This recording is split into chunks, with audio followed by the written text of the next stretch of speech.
Welcome, everyone. I think I'm live here. Welcome, beautiful souls, back to the Awaken Inner Wisdom show. Today, we're going to be talking about what happens when love starts to test your power, that deep innate power within. When the lines between devotion and self-betrayal get a little bit blurry, and maybe you're finding yourself wondering, am I losing myself in this relationship? Now, whether you're single or you're dating or maybe you're married, today's questions look like they will undoubtedly bring up insights about staying really rooted in who you are while opening your heart fully. And we'll explore how to spot the signs that you're giving maybe too much, the difference between healthy and compromise, and losing your identity, and real-time tools that will probably help you to hold your energy field when love feels a little bit destabilizing. And if you're watching us live, I so appreciate you being here. Please enter any question that comes up, whether it's in relationship to this topic or maybe something that's heavy on your heart or heavy on your mind. Write it in the comments and I'll be sure to answer it. Now, if you're watching on replay, you can do the same. You can still enter your questions in the comments, or you can go over to bethbell.me/question and enter your question there. It's a little bit more private, but I have to say that, every week, so many great questions get asked, and it helps the collective. So whatever is happening for you, there is someone else out there that it's happening for. And so asking in the live forum and asking in the comments is really helpful, because as you know, a lot of people go and look at comments and see what other people are saying and what other people are asking. And so it's really helpful if you put them in the live comments. But look, I understand a little bit of confidentiality. And if you really want confidentiality, you can go to bethbell.me, sign up for a private session, and we can do a 30-minute session, an hour-long session, and pull through any insights that are going to help you on your awakening and ascension journey here on planet Earth. Because right now, it's blissful, but it's also so challenging at times. There's so much going on energetically. There's so much going on with our patterns and our programming. And we're really being asked to step forward and to step into our innate power within, and to really anchor in that signature blueprint, that frequency that's ours, that we came here to be and to live and to express and to be seen for. And that's where relationships come in. They're always juicy, sometimes blissful, and sometimes really just absolutely heartbreaking. So that's what we're here for, is to get into those things that break our hearts, make our heart ache.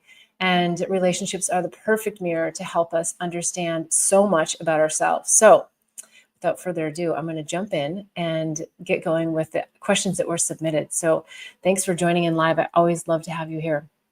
Okay. Question number 1. How do I know if I'm bending in love out of conscious choice or because I'm afraid to lose someone? And this is a very deep question, in the sense that our conscious choice, there's so much that runs in our subconscious mind.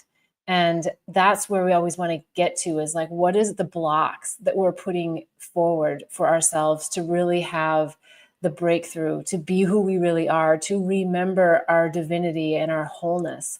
And so I like the question, because if I'm bending in love out of a conscious choice or because I'm afraid to lose someone, I would say that is that subconscious mind that's in there and diving in. Now, everyone's afraid to lose someone. We're all afraid. I'm afraid to lose my beautiful Bali dog, Miss Lily. Like, I don't know if I'd use the word afraid, but I'm not looking forward to the day when something happens to her, or when I know that the end might be near. I feel the same way about my parents and about loved ones. So, I would be remiss to try to say that, yeah, even though I know life is eternal, just to be sort of flippant about it and not recognize that losing, our anchors here on planet Earth is difficult. And so whether that's losing someone to death, or that's losing a friendship, or that's losing a romantic partner, that is a sense of loss. And to step through that, it's really accepting what is. It's accepting that times come and go in our lives when people come into our journeys and they leave our journeys. And it's, again, not to make it less deep or less caring or less emotional, but it's to say, let's go into less attachment. Let's go into the beautiful blissful lessons of now, and honor every moment that we're with someone as that blissful moment, as opposed to worrying about when and if they might leave us for whatever reason.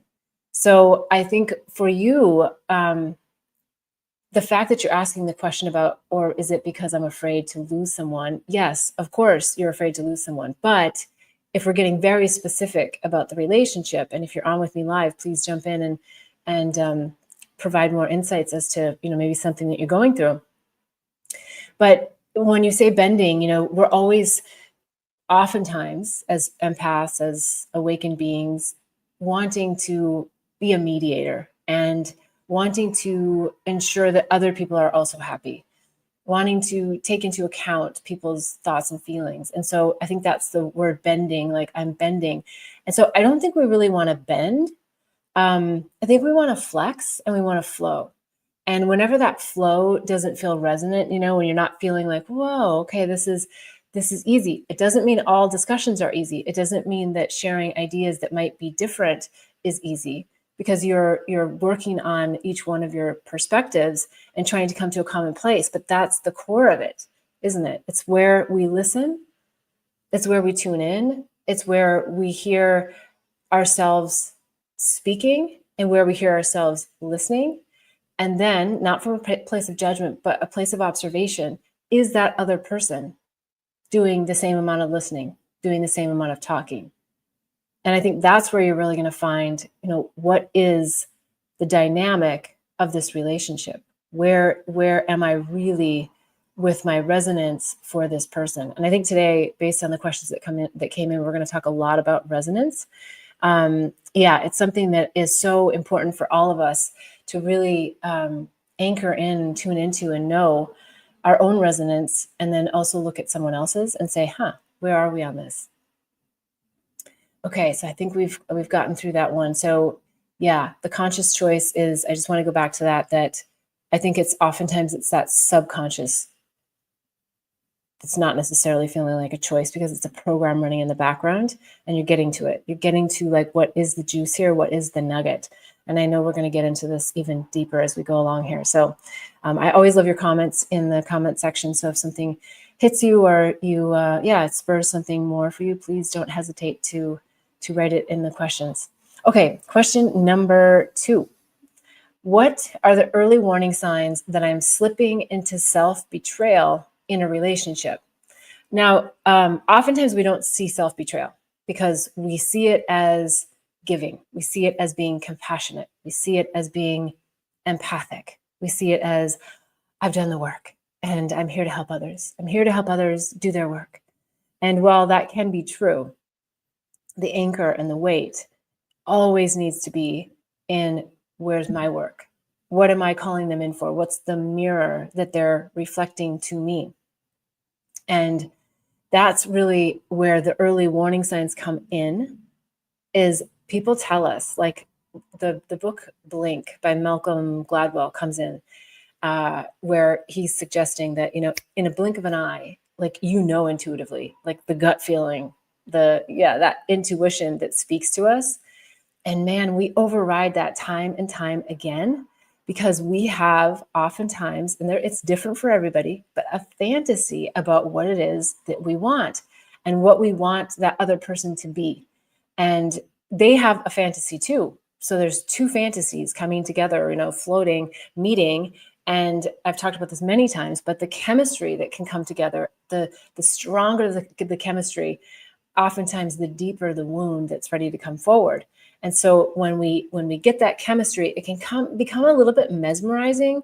And then the sexual programs come in, and the union that we feel. And I know I'm jumping ahead a little bit because we're talking about early warning signs, and I'm not suggesting everyone's, jumping into sexual intimacy on the first date or anything like that. But it's that chemistry that draws us, that attraction, that infatuation. And in that stage, both people are bringing this whole bubble of fantasy about what they want in a partner. And they're constantly like, ding, ding, ding, ding, ding, without even thinking, and oftentimes thinking, but also without thinking, is this person, is this person, is this person, is this my forever? Is this the one? And it's just like this innate, especially for women. I know men have a little bit different approach to this. But it's that feeling of, can I commune with this person? I don't want to be alone on this planet. Is this something that can work? And so those fantasies start to take over. And oftentimes, the stronger you are, the stronger manifester you are, the more awakened you are. Sometimes we get those fantasies so strong, and we know that we're here to magnetize. We know that we're here to manifest. And so we just believe that we can, that this relationship can be what it is that we are fantasizing it to be. And this can happen literally in a relationship that you've met someone, and within days or weeks, like the fantasy comes on so strong that they could be the one, or they are the one, because it feels like that. And so I think that's the first, I don't want to say warning sign, because I feel like that sounds negative, but I think that's the first observational sign, is how strong is my fantasy projection onto this relationship? Because oftentimes they won't be filling that for fantasy, but you'll think that they are.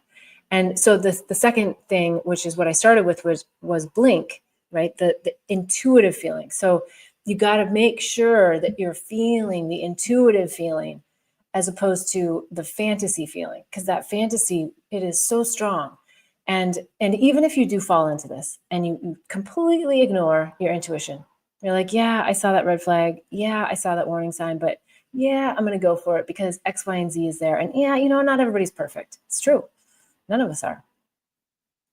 But when you make that choice to jump in, then you're jumping into, what are they mirroring for me? What is oftentimes the wound? And again, that even sounds a little bit negative. It's like, no, just like, what is the shadow side of myself? Like, what is it that I'm really wanting to work with, so that I can bring more light forward, so that I cannot be stopping myself from being in that true container of who I am and what I came here to do and be and express myself as.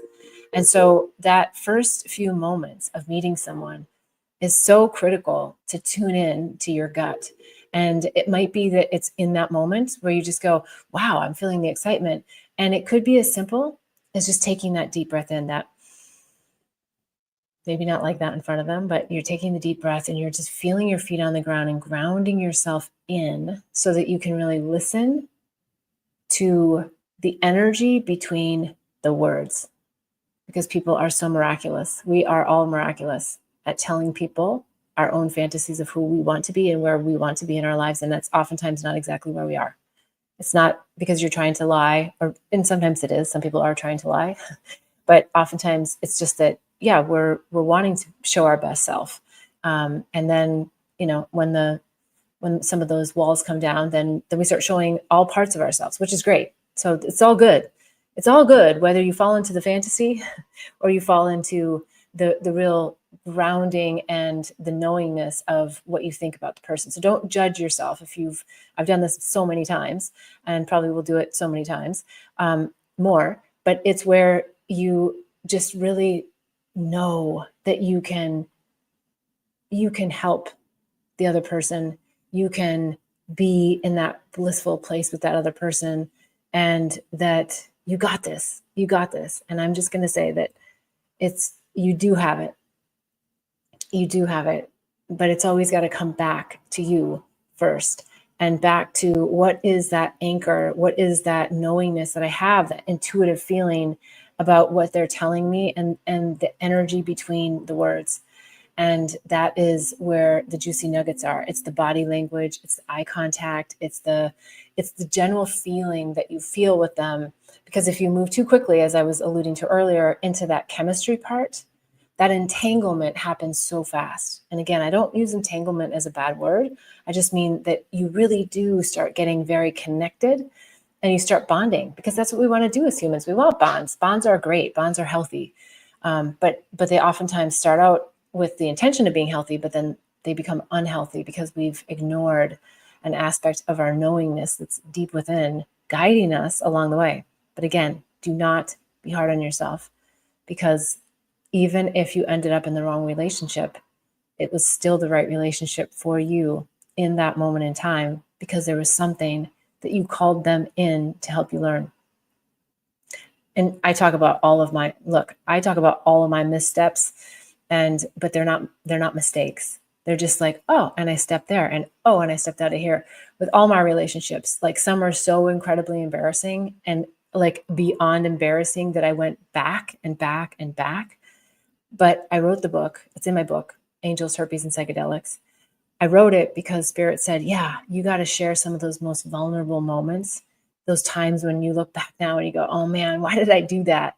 Why did I do that when I saw so clearly?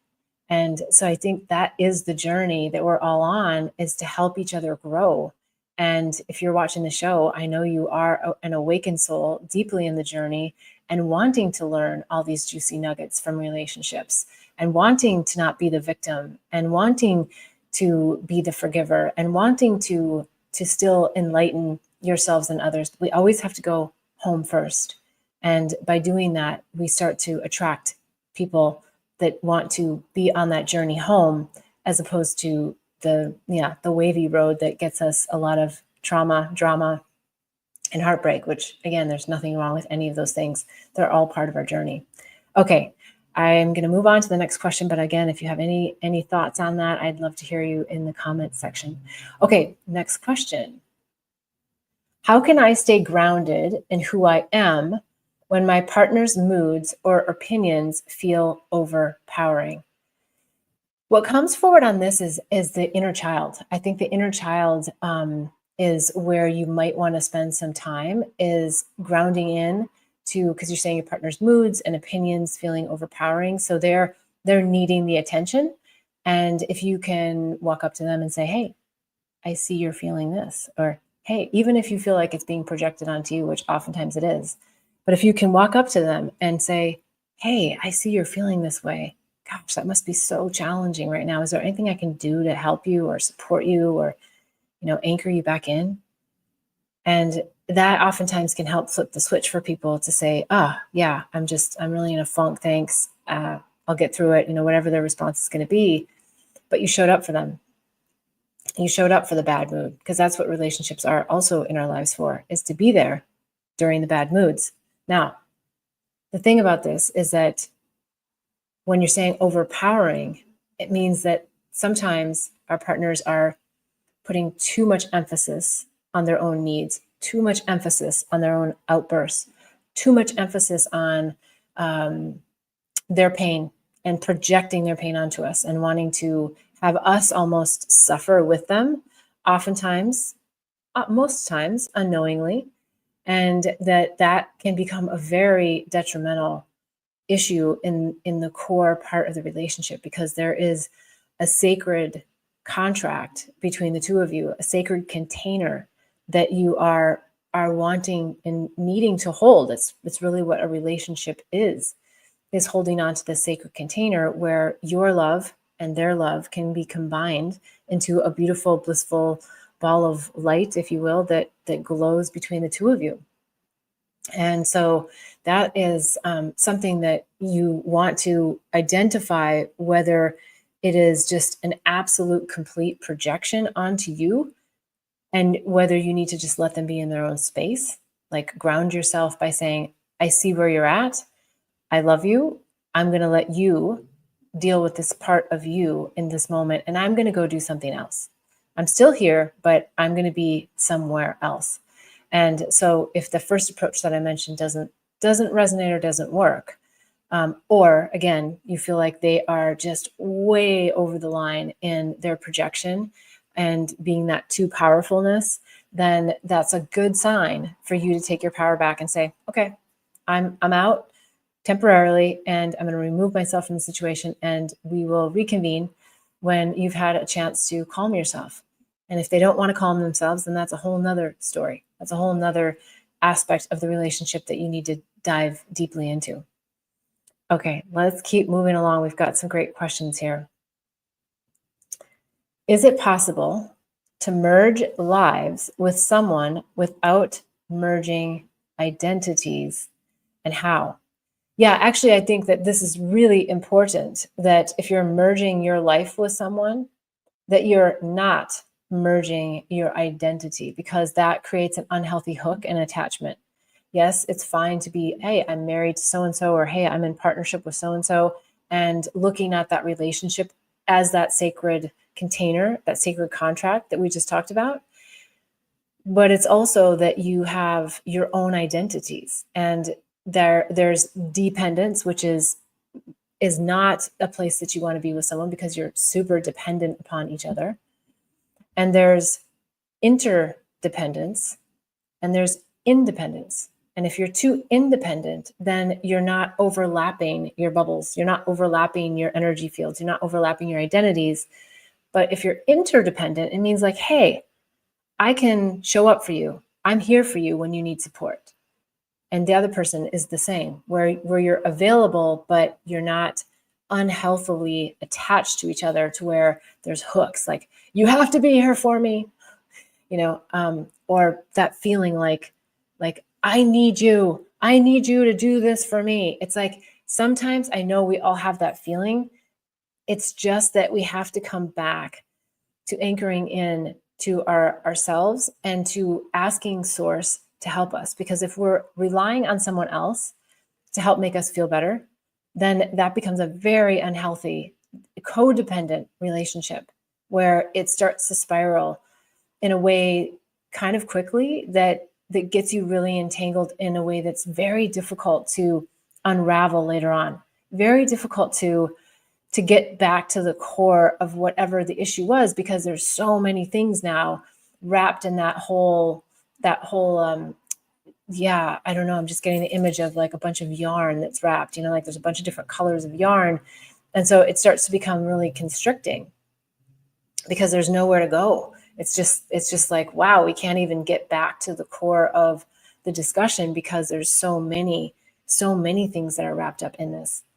And that's, a merging of lives that can be, let me go back to it from the other side of it, can be very positive. Like, you have children and you have a house and you have responsibilities together. And so some of those chords, actually, now the image that I'm getting is taking that, back to our ethereal life chords, and that beautiful bonding that can happen when we're in intimacy and union with someone, and we're in a very healthy way, commingling, and we're wrapping our cords with our loved ones, our animals. But there's a looseness to it. There's a softness to it. There's a beauty to it. If you pull that thread, it's okay. If you need to go, it's okay. If that's your journey, it's okay. And I'm not saying that lightly. I'm not saying like, oh yeah, whatever, you can just take off. I'm just saying that, hey, if you need to pull that for now, that's great. Just communicate with me. Have that conversation. Have that deeper bonding where you really are in that interdependence place, not in the to hell with you, I'm pulling the cord and I'm going, or the no, please don't let go, keep me wrapped. I want to make sure you're wrapped. You want to make sure I'm wrapped. Like, it becomes very toxic, and it happens so almost like effortlessly that this can happen. And without even acknowledgement or understanding that it's happening. It's why I feel like it'd be so wonderful for new couples, who are just embarking on a union, maybe it's a marriage or it's a partnership, and going into some kind of, I'm not a huge proponent of like traditional therapy, although I think it's great for a lot of people. Maybe there's some kind of a ceremonial act. Maybe there is some spiritual medicines involved, where you really get into talking and holding the space for each other early on before all of that entanglement happens, so that the entanglement that you do together are healthy bonds. They're healthy, loving bonds, that they're not coming from our wounds and our childhood wounds. And in fact, I feel like, this is interesting what's coming. I'm not a Catholic. I'm not necessarily traditionally religious in that sense, but the Catholics have, forgive me, if you're a Catholic out there, you can correct me in the comments if I'm saying something totally off. I just remember that before getting married, there was a series of sessions you had to have with the priest. And I'm not saying that that's the thing. I'm just saying that I think they were onto something. I think they were onto something where before you even get married, let's talk about where you're at. I think that was more specific to like, where are you at with your lineup with God? But it's almost like, gosh, that should be like, I don't want to say requirement, but a great guideline for people when they're moving into a marriage situation, that you really get into the juice of it, because again, they're just bringing the fantasy bubble forward and thinking about, especially women, this is what it's going to be like when we're married. This is how it's going to be. And we set men up for disappointment. I'm saying this very generally sweeping, but we set men up for disappointment all day long, because they can't read our minds. They don't have the same fantasy that we have. And then they end up sort of doing everything wrong in a sense. And I'm not for everybody, but it's just a slippery slope. And so the more we can talk about things when we're still in that honeymoon phase, the stronger and healthier the bond can be. Because at the end of the day, it always comes back to, am I feeling heard? And am I feeling respected, honored, and validated?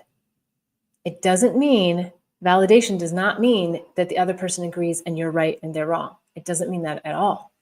It means that I see you. I see who you are, how you feel. I may disagree, but let's talk about it and let's hold the space. And when it doesn't get talked about in those early days, months, weeks, years of a marriage or of a partnership, it builds resentment. And that's the unhealthy tangle of those other chords that I'm talking about, where that all of the hurt gets wrapped in there. And then the hurt goes deeper, deeper, deeper, and the resentment grows deeper. And to get out of that is so tough.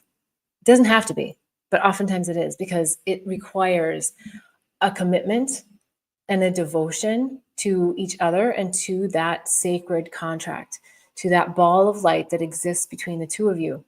And oftentimes, unfortunately, at the end of the day, it's all divine. One person will wake up before the other. And oftentimes, the other person that doesn't wake up isn't ready. And when they're not ready, there is very little, in a sense, that you can do to pull them in, other than to be anchored in your own light and to shine your light and show them the way. Not try to do it for them, not be involved in the in their awakening process from a pull or force or any of that. It's just like literally shining the light and showing the way for them. And that oftentimes becomes very triggering. So that can be a challenge as well. And I see this a lot too in spiritual medicine ceremonies, where one person's ready to go. One person's ready to just dive in. I want to get into that inner psyche. I want to get into that mind. I want to get into my heart. I want to feel all the feelings. And the other person's like, wait. I don't know. I'm not ready. The mind comes in. It's like, no, I'm not ready. And that's a tough spot to be, but keep shining the light and keep showing the way, and keep that that bond of the sacred container in mind when you're speaking to your beloved who's not ready for the journey yet. Because just as quickly as you popped open for whatever reason, they can too. But we don't want to stay in the illusion that they are if they're demonstrating they're not. And that's the sticky space. And that's a place only you know when it's right, or if it's right, to separate in some way. Because the other thing that starts to happen is, as you ascend, and if they're resistant and they're resistant and they're resistant, they're just going to keep pulling you down to keep you where they are, because they don't want to let go, and you don't want to let go. And so there's this constant struggle. And so, okay, so we've kind of gone all around here with the merging of lives with someone without merging identities. So I think we've come really clear to get into who you are, your awakened self. What is your vibrational signature and imprint, and how are you continually pulling it through, and who's supporting you in that, and making tough decisions around who needs to be in or out. And I'm going a little bit beyond, the intimate romantic relationship, to say, like, looking even at the other people in your life to see who's supporting that growth and awakening. And it's so important and so critical. Okay. All right. Anyone live? Do you have any questions? You're very quiet today. Okay, let's jump into the next question. How do I maintain my spiritual practices and personal growth when my relationship feels all consuming? This is a struggle for a lot of individuals who are deeply on the journey because sometimes the 3D fun, which we should be having fun, no doubt, um, and the fitting in and the belonging, and especially with our significant others, wanting to, yeah, to help them be happy, right? That's part of it is, they're responsible for their own happiness, but we want to help others be happy. We don't want to contribute to anybody's misery or make things difficult or tough. And so, yeah, I feel that for you, if it's all consuming, ask yourself why. And what is it that you are allowing to happen? Don't point at them, but what are you allowing to happen? When are you saying yes when you really mean no? When are you feeling a little bit coerced? And that might not be from, an intentional negative place, but when is that happening for you? And why are you not saying, actually, I prefer not to do that. I prefer to do this. Or if there's, this deeply misaligned, something that doesn't feel in resonance, then what is it that I'm asking for? What is the juicy nugget for me to know that I'm basically, giving up my practice that keeps me grounded, that keeps me still, that keeps me connected? Like, why would I give up that of which I know to be so important?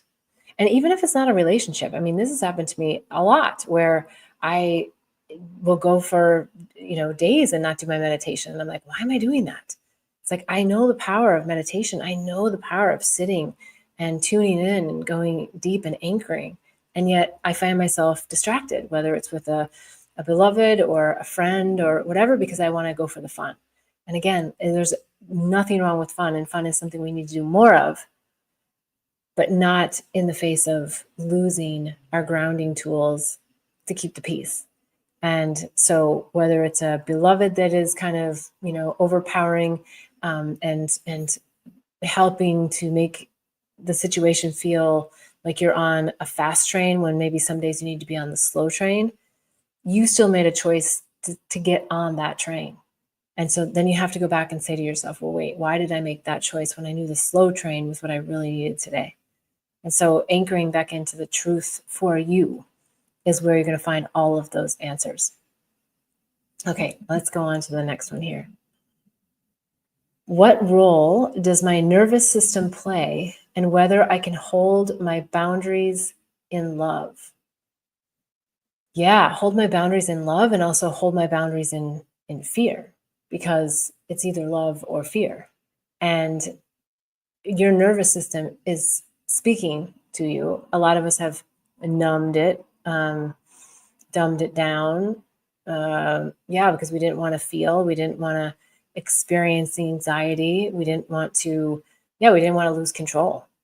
And so while I'm not suggesting that you run around and just be like completely out of control, no, because that's where the grounding comes in. And that's where the, just like really being with it, sitting with it is so important. So I feel for you that this is, if you're not feeling your nervous system, if you're not feeling like the tingles, whether it's big love tingles or holy shit tingles, goosebumps, like, something's wrong, something's If you're not tuning into that or you're ignoring it, then eventually your body does start to numb. And it's numbing because you're in your mind.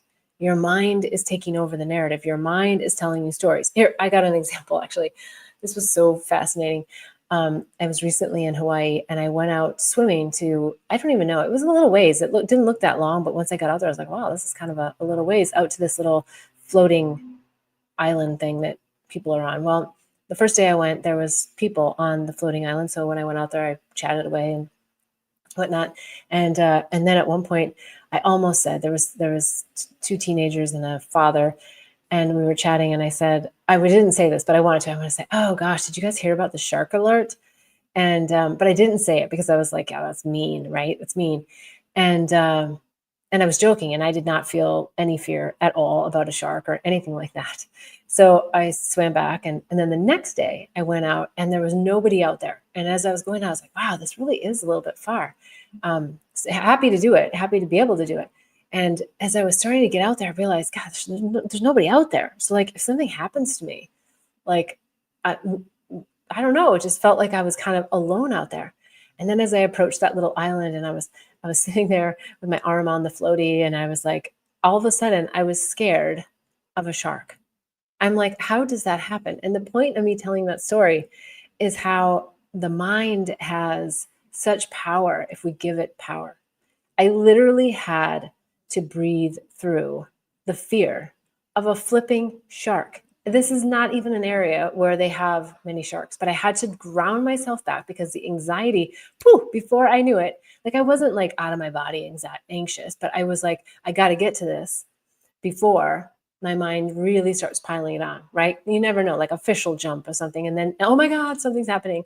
So it's that really initial first moment where you recognize, ooh, there was a thought that just created a somatic symptom in my body. And that's what I did. I was like, whoa, okay. I just felt that fight or flight feeling. Like, because my mind went to like, oh my God, what if they came and they bit my hand, or they bit my leg, or they bit my, it's like silliness, but it's, it's legit. I mean, it could happen, right? It could happen. But the fact that I was also alone out there was a big part of why this kind of all came forward. And so I think that's also incredibly relevant to life today, because sometimes it is the fear of love, and sometimes, it is the boundaries in love, and sometimes it's the boundaries in fear. Like, how far am I going to let the fear take me? How far am I going to let the love take me? Is the love an illusion, or is the love real? Is that bond and that entanglement that we talked about, that sacred contract, is it healthy? And so we've got to always go back to that. Is that healthy? But even more important, because the easiest thing to do when we look at those bonds is to say, yeah, and you are toxic. And it's like, that may be, but there's a part of you that's still toxic because you've attracted it. And that's sometimes a tough part. Or maybe you're not attracting it because it's toxic in you, but it's up for you to recognize because there's something you need to be taking back within yourself. And so having those moments where you just allow yourself to feel the feelings, but come back to breath, come back to, in that case, I was out there with nothing, and I was, treading water at one point, or swimming. And I had to just come back to my breath, and I had to just calm myself down. And that's what we need to do every day, because there's sharks out there everywhere on land, lots of landmines, lots of crazy things happening. And so we want to just be in our heart space and ask for that power within us to activate, so that the fear and the anxiety doesn't take over. All right. Hopefully that's helpful in relationship to boundaries and whether I can hold my love, my boundaries in love. Okay. Next question. How do I handle it when my partner's needs feel urgent, but I feel depleted? First of all, I would ask yourself, how did you get depleted? What activities were you involved in? And I don't necessarily always mean physical, but it could be physical. Why are you depleted? And what can you change for yourself so that that depletion isn't there? Sometimes it's just like, hey, I did work, I did kids, I did gym, I did no sleep last night, like whatever it is that's all making you feel depleted. Just identify what that is, and identify, not from a place of judgment, but a place of observation. How can I adjust what I need right now for me? Do I need more sleep? Do I need to take a nap? Do I need to eat healthier? What do I need to do right now? Do I need to tell my child that they need to take an Uber because I just can't do another drive? Like, what is it that you need? And why are you depleted? And without blame of the external universe, right? We don't need to necessarily know exactly why. We just need to know why, so we can understand how to shift it. And then I think you can get into your partner's needs, because then you can understand where you're at. Because if you're coming from a place of depletion and they're coming from a place of like, urgency, you have to be able to stand there and say, honey, I am so depleted right now. I so want to be here for you. Is it possible that there's someone else that might be able to step in just for this? Like, I want to be here for you, but I just can't for X, Y, and Z reason. And here's what I really need. I really need to take a break. I really need to take a bath. I really need to, and that's speaking your truth as opposed to pushing through. I don't know why we got taught that. At least I did growing up in the Midwest, about pushing through things. Like, you just got to push through it. And while I guess that can be true at times, I'm not saying that we're not ever asked to push through, because we do. We have to like do a lot of things that we don't want to do. But it's when we have that acknowledgement, when we come back to a place of centeredness and we get out of the chaos, then we start commanding everything in the universe, as opposed to the universe sort of scrambling us and throwing everything at us, because it's saying that our internal state is chaotic. And that's what's happening right now in the collective. It's showing us that it is chaotic out here, which means that it is chaotic in here, within many in the collective. The chaos is so great that it is now showing up in every possible way, painfully showing up. But is that pain here for a real purpose? I believe it is. I believe that underbelly, that shadow side of the collective, is such a beautiful gift for each one of us to put that weight, to put that recognition of, where do I still need to shift? And how can I keep my grounding in light of everything that's happening in this chaotic place out in the world? So your partner's needs feel urgent, but I feel depleted. Well, identify with them, how urgent is it, knowing that I'm depleted? And when we ask that question, and that takes energy in and of itself to say that. So I recognize that with the best intentions, it's always, sometimes things are easier said than done. But when you start practicing this and you say, okay, and maybe you come up with a system with each other. You go, okay, someone comes up to you, I got something to say. Okay, let's just have a number system on 1 to 7. 7 being, I am fully energized and ready to go, ready to be here for you. And a 1 is, I am so depleted that I don't know if I can function on my own. Maybe you just have that system where you just go, hey, I got something. Where are you energetically right now? A 1, a 7, or somewhere in between? Are you able to sit with me? Are you able to be with me? Because if we don't check in and we just go for it and we're like, and that's what sounds like is happening for you, that your partner's just going in and coming to you and needing something. If we check in, then they also have to come to a place of honoring, oh, you're not there. You can't be there for me. It doesn't mean you don't love me, right? Because that's a lot of times what happens is people go, you don't care about me enough to put me as your priority. Then the guilt and shame and all that kind of starts piling on. And that's just not the place we want to be. So if you can start honoring each other, like on that energy system, like where are you on a depletion level from 1 to 7? Look, if you're both 1s, I would recommend cuddle and call a friend. Each of you call a separate friend, because it's maybe that touch, that just acknowledgement of, wow, we are both so depleted. And then you find someone else in your network that you can call, that you can talk it out with, that you can work it out with, and stop relying on your partner. Just because you're married or you live together doesn't mean that they are your everything. They're not. They're still human. They're still doing their thing. They're still figuring out their own mess. So we can show up for each other. And ideally, we'd all be at 7s. And ideally, we'd all be able to help each other in every moment of now. But realistically, we just know it's just not the case. So let's just come to the table with an acknowledgement of, hey, where are you? Where are you right now? So having just that little number system might give you a place to start, and then a place to go from there if the time's not right for them to be that support person for you. Okay, let's jump in. I've got a couple more questions here, and then we're running down to the hour. What's the difference between healthy compromise and giving away my power piece? Giving away my power piece Okay, hold on. What's the difference between healthy compromise and giving away my power piece? Oh, giving away my power piece by piece. I get it. Thank you. Yeah, and that's the tricky bit, is that oftentimes we are doing it piece by piece, very small nuggets, to where we just don't even realize it, or we realize it, we're like, yeah, well, that's just something small. Oh, yeah, I just want to be there. Yeah, I just want to show up. Yeah, I just want to do that. And something that's been so hard for me as well is that, we get pegged as being selfish sometimes when we do things for ourselves. And I feel like maybe the new terminology is something like, being self-full. Like, I'm so full of myself.